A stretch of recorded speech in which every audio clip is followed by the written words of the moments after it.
তিরমিজির বর্ণনা 3354। একজন সাহাবী নবী করিম সাল্লাল্লাহু আলাইহি ওয়াসাল্লামের দরবারে এসে উপস্থিত হলেন। ওহুয়া ইয়াকরা আলহাকুমুত তাকাসুর হাত্তা যুরতুমুল মাকাবির।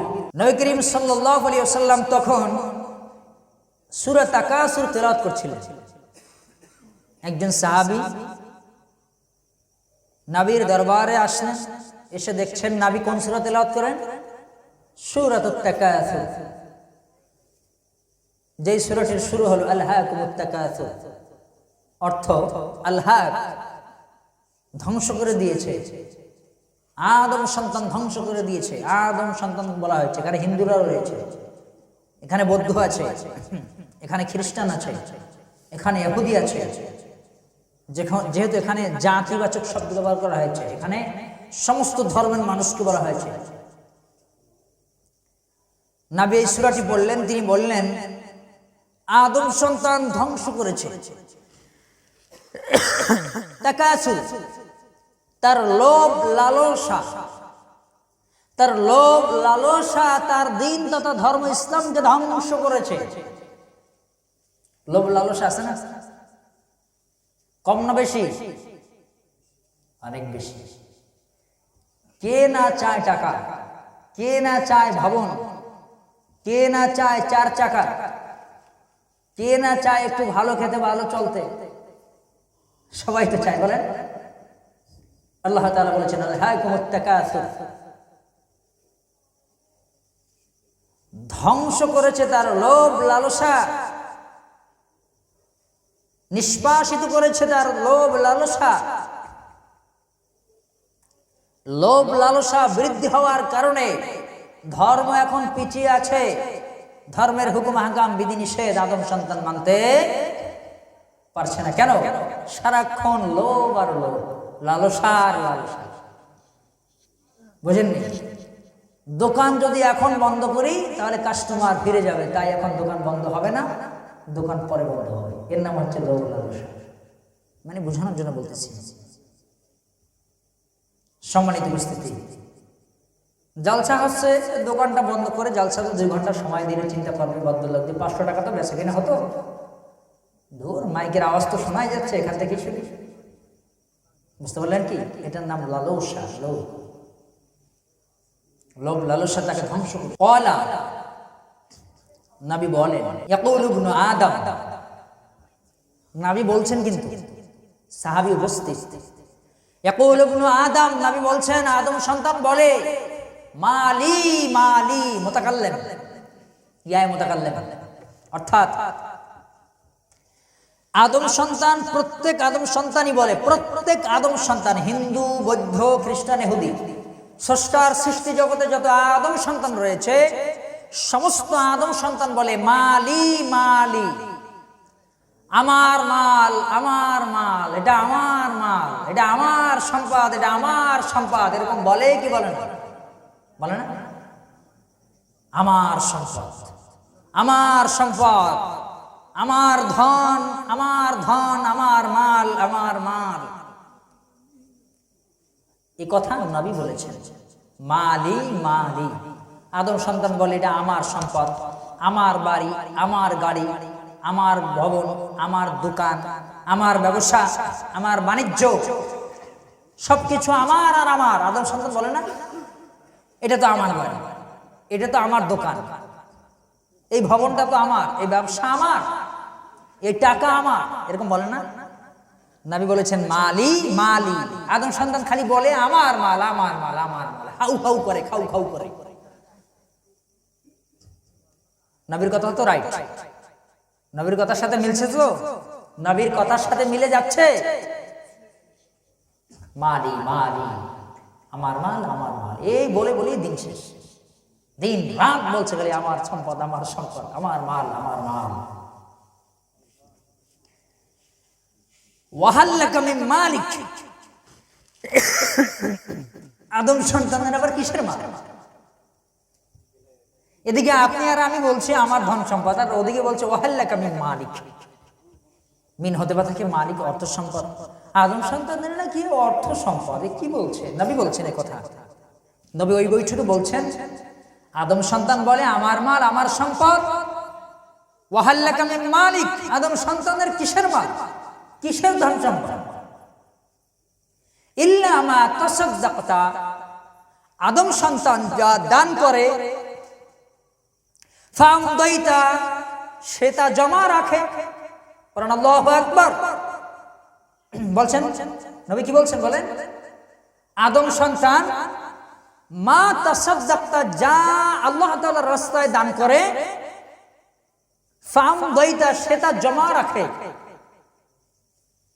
মহান স্রষ্টার যে রাস্তা, দিন কায়েমের জন্য যে রাস্তাগুলি রয়েছে, আল্লাহ তাআলার যে রাস্তাগুলো রয়েছে, ওই রাস্তায় যে বা যারা যা কিছু দান সদাকা করে, ওইটা কি? ফামদাইতা, জমা। বলেন ওটা কি? আপনি যে মাদ্রাসায় দিয়েছেন ওটা কি? ওটা জমা। আপনি মসজিদ নির্মাণের জন্য অর্থ দিয়েছেন, ওটা কি? বলেন, জমা রাখলেন। আপনি ব্যাংকে জমা রাখেন না? তাই এই দেখেন কি অবস্থা, দেখেন ব্যাংকের কথা যেই বলছে অবশ্যই দান সৎকা, আদম সন্তান যেটা দান সৎকা করে ওটা সে জমা রাখে।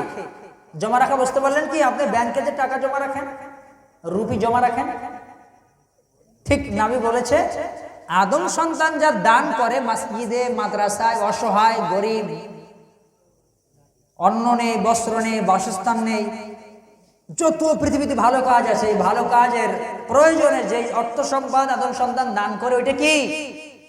বলেন, জমা। ওইটা কি? আদম সন্তান জমা রাখে। আও আকালতা, আদম সন্তান যা খায়, ফাফনাইতা, সেটা শেষ করে দিল। বলেন নবী কি বলেছে? আদম সন্তান যা খায় তা কি শেষ করে দিল। বুঝেননি মনে হয়? এখান থেকে খাচ্ছে না, আর পিছন থেকে কি সব ওখানে কি আনলোড করতেছে। বুঝেননি মনে হয়? এখান থেকে আমরা খাচ্ছি, ওখান থেকে আমরা কি বের করে দিচ্ছি। এই জন্য নবী বলেছেন আও আকালতা ফাফনাইতা, আও আকালতা, আদম সন্তান যা খায়, ফাফনাইতা, তা সব নষ্ট করে দেয়। আপনি আমি যা খাচ্ছি সব কি করতেছি? নষ্ট করে দিচ্ছি। আর সেটা নিয়ে বড়াই, বলেন সেটা নিয়ে বড়াই করা যায়? এরপরও নবী বলেছেন মালি মালি, আদম সন্তান বলছে আমার ধন আমার সম্পদ। দান সৎকা মানে করবেই। অথচ নবী বলেছে তুমি যা খাও, তুমি যা খাও তা নষ্ট করে দিলে, ওটা বাদ। নষ্ট জিনিস কাজে লাগে? কথা বোঝেন নাই? হাদিসের ভাষ্য বোঝেন না? নষ্ট জিনিস কাজে লাগে? আমরা যা খাই সেটা যে পিছন থেকে ফেলে দেয়, ওটা কোনো কাজে লাগে? নবী বলেছেন তোমরা যা খাও ওটা তোমরা নষ্ট করে দিবে, ওটা বাতিল, ওটা বাদ। আও লাবিস্তা ফাবলাইকা, আও লাবিস্তা, আদম সন্তান যা পরিহিত, পরিধান করে, জামা কাপড়। আমরা জামা কাপড় পরি না? বলেন।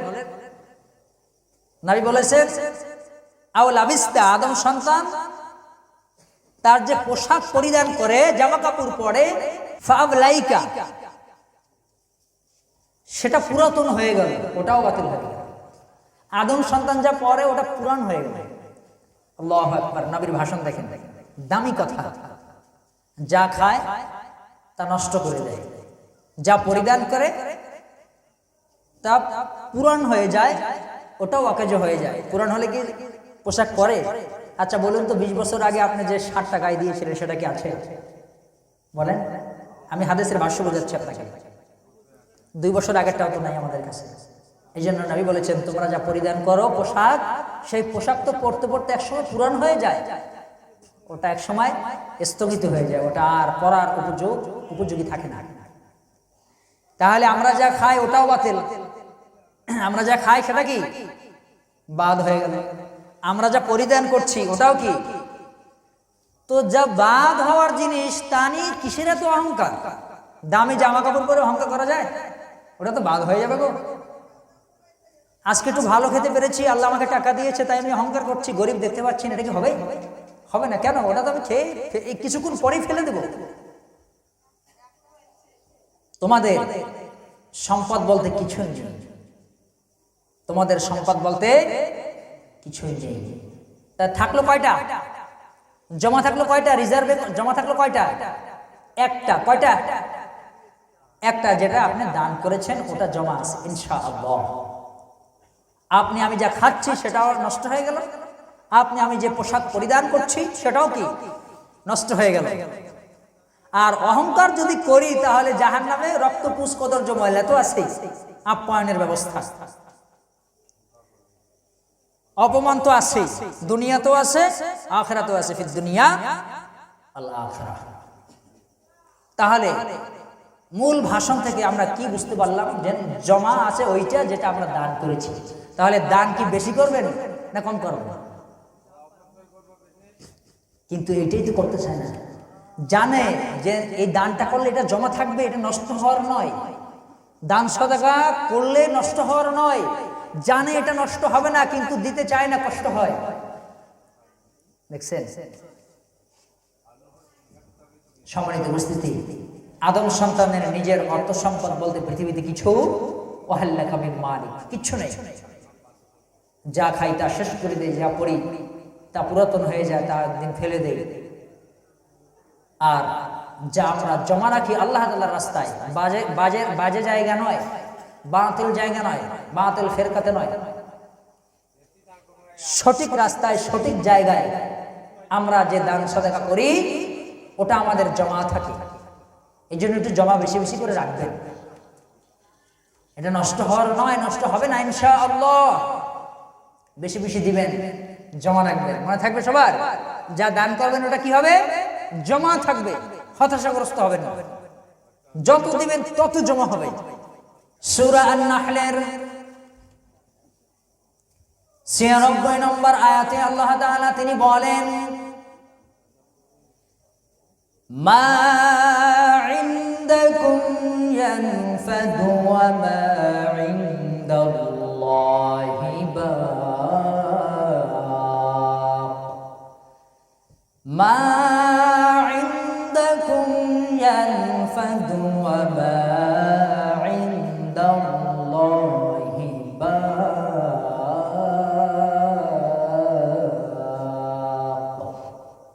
আল্লাহ তাআলা তিনি জানিয়ে দিয়েছেন মা ইনদাকুম, ইসমু ইস্তিফহাম আল্লাহ তাআলা ব্যবহার করেছেন অত্র আয়াতের শুরুতে। সুবহানাল্লাহি ওয়া বিহামদিহি। আল্লাহ তাআলা বলছেন মা ইনদাকুম, তোমাদের কাছে যা কিছু আছে। আমাদের কাছে আছে না? টাকা আছে না? রুপি আছে না? কথা বলছেন না কেন? টাকা আছে কিনা? গাড়ি আছে না? বাড়ি আছে না? জমিন আছে না? কত টাকা পয়সার মালিক আল্লাহ তাআলা আপনাকে আমাকে বানিয়েছে। আল্লাহ তাআলা তাই বলেছেন মা ইনদাকুম, তোমার নিকটে বান্দা যা রয়েছে। মা ইনদাকুম, বান্দা তোমার নিকটে যাবতীয় যা কিছু আছে, যা কিছু আছে। যা কিছু মানে আপনার পোশাকটাও পড়েছে, আপনার জমিনটাও পড়েছে, আপনার বডি স্ট্রাকচারটাও পড়েছে। এক কথায় যাবতীয় যা কিছু বান্দার কাছে আছে ইয়ানফাদ, সব বিলুপ্ত হয়ে যাবে, বিলীন হয়ে যাবে। আল্লাহু আকবার। কিসের এত অহংকারী বলেন? আল্লাহ তাআলা বলছেন কি, বান্দা তোমার কাছে যা কিছু আছে ইয়ানফাদ, সব বাতিল হয়ে যাবে, নষ্ট হয়ে যাবে, চূর্ণ বিচূর্ণ হয়ে যাবে। তোমার অর্থ সম্পদের কোনো অস্তিত্বই থাকবে না, তোমারই তো অস্তিত্ব থাকবে না। ওয়ামা ইনদাল্লাহি বাক, বান্দা আমা ইনদাল্লাহ, মহান স্রষ্টা তোমার সৃষ্টিকর্তা আল্লাহর কাছে যা আছে বাক, সব থেকে যাবে। সুবহানাল্লাহি বিহামদিহি। আল্লাহ তাআলা কি বললেন? আল্লাহ তাআলার কাছে যা আছে, অতীতে যা ছিল তা এখনো আছে, ভবিষ্যতেও কি সব আল্লাহর কাছে থাকবে। এই জন্য আল্লাহ বলছে বান্দা আমি তোমাকে দিয়েছি, তোমার কাছে যা আছে সব একদিন বিলীন হয়ে যাবে। আবা ইনদাল্লাহি বা, তোমার স্রষ্টার কাছে যা আছে সব থেকে যাবে। সুবহানাল্লাহি বিহামদিহি, আল্লাহ তাআলার কাছে যা আছে সব থেকে যাবে। আপনার আমার কাছে যা আছে সব কি হয়ে যাবে? বিলীন হয়ে যাবে। সন্দেহ আছে? বলেন, কোনো সন্দেহ আছে? কোনো সন্দেহ নাই। একদিন এই সুন্দর সবুজ শ্যামল পৃথিবী ছেড়ে আপনি আমি চলে যাব, কেউ খোঁজ খবর নেবে না। আমল ভালো, কবর ভালো। আমল ভালো, কবর ভালো। আমল যদি খারাপ হয়ে যায়, কবরটা খারাপ আচরণ করবে, খারাপ হয়ে যাবে। সম্মানিত উপস্থিতি, এতটুকু মাথায় রাখবেন, আল্লাহ তাআলা বলেছেন, বান্দা তোমার কাছে যা আছে তা সব শেষ হয়ে যাবে, আর তোমার রবের কাছে যা আছে সব থেকে যাবে, কিচ্ছু বিলীন হবে না। এই জন্য আমরা অহংকার না করি, আমরা একটু দান সদকা বেশি বেশি করে করি না, একটু জমা রাখি। জমা রাখলে আল্লাহ তাআলা আমাদের পার্থিব জীবনের সুখ শান্তি দিবেন, বালা মুসিবত দূর করবেন, হায়াতে বরকত দিবেন। আল্লাহ তাআলা চাইলে দিবেন ইনশাআল্লাহ।